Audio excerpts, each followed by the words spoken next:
An act of God, that's what some veterans tell us it takes to get through to the person they're trying to call at the Hampton V.A. They say they're getting the runaround on the phone system at the VA.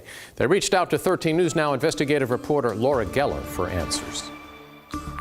We went through the call process with one local vet who told us she spent hours trying to get through to her doctor's offices at the VA. This would be frustrating for anyone, but this is someone who served her country and simply wants the benefits that sacrifice earned. To call the VA is a nightmare. You might as well just sit down and plan on spending the day. Lori Atala calls the main number at the VA Medical Center. Because I have no faith whatsoever that that's going to go anywhere. She's put on hold. You feel defeated before you even start. Now I'm back in queue again.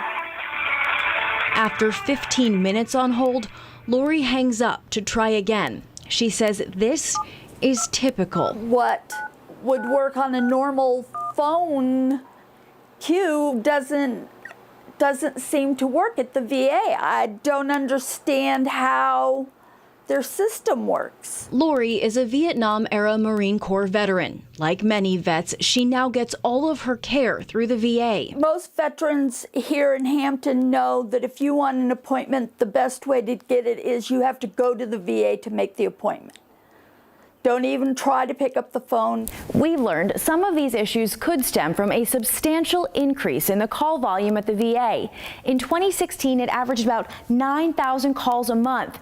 Now, the call center averages about 25,000 calls each month. Please continue to hold. Thank you. Dr. Takisa Simmons joined the administration as the Associate Director of Operations last year. So one of the things that we did was look at how many calls were coming in per day, and how many calls were getting answered and wasn't getting answered. She tells us they're in the process of bringing on new support assistants to help with that call volume, in addition to the lines in the main hospital and specialty clinics. Right now, they've almost doubled the number of operators answering the phones to 23. The top priority in terms of making sure that veterans who born the battle get the services that they deserve. These large screens keep track if they're actually accomplishing that. They display the stats for every call. Simmons says her goal is to have 100% of them answered in less than 30 seconds.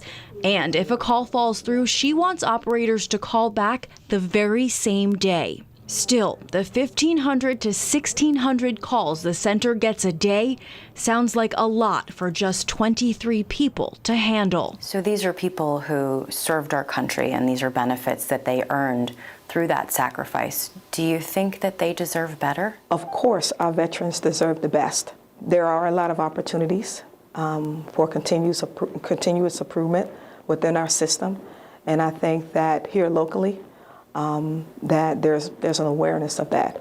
We also reached out to administrators at the VA in Washington.